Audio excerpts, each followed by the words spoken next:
हम अक्सर दूसरों के धन को देखकर अपनी अमीरी और गरीबी का अंदाजा लगाते हैं।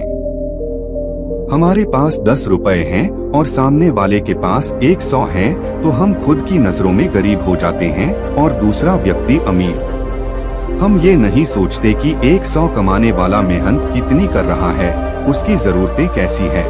हम बस दूसरे के धन को देखते हैं और अपनी राय बना लेते हैं।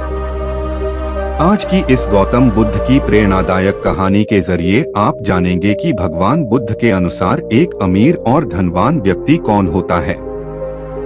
साथ ही आप समझेंगे कि क्यों गौतम बुद्ध हर व्यक्ति को धनवान कहते थे।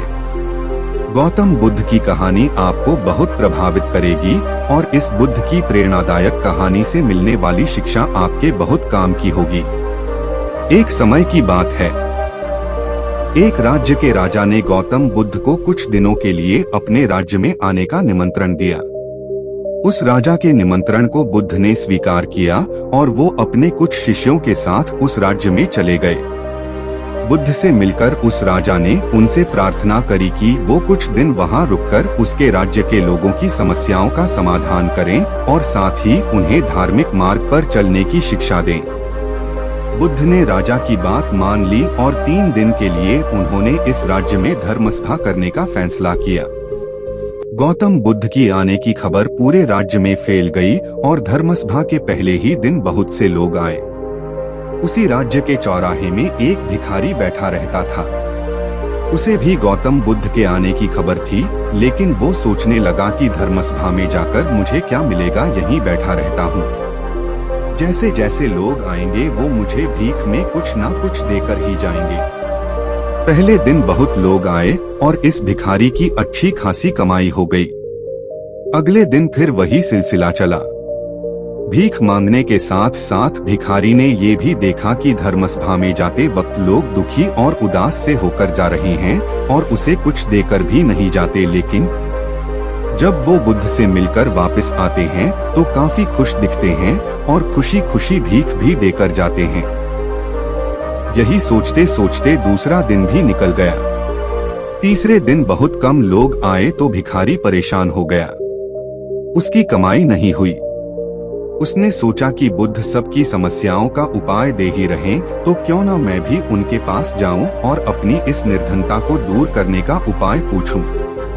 ऐसा सोचकर वो भी धर्मसभा में चला गया, लेकिन वहाँ लंबी लाइन लगी थी। बड़ी मुश्किल से उसका नंबर आया। बुद्ध के पास पहुंचकर उसने प्रणाम किया और बोला, भगवान, इस गांव में सभी लोग खुश हैं और सभी धन सुविधा से संपन्न है, फिर मैं ही निर्धन क्यों हूँ।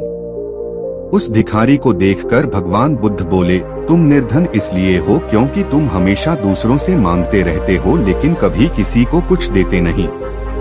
तुम सोचते हो कि लोग तुम्हें भीख में बहुत पैसे दें, लेकिन बदले में तुम किसी को कुछ देना नहीं चाहते।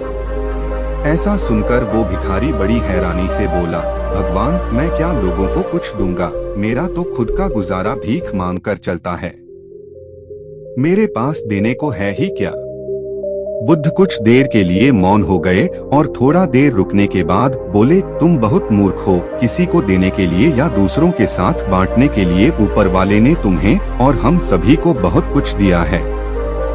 मुस्कुराहट दी है जिसे तुम दूसरों के साथ बांटकर उनमें आशा और उम्मीद जगा सकते हो।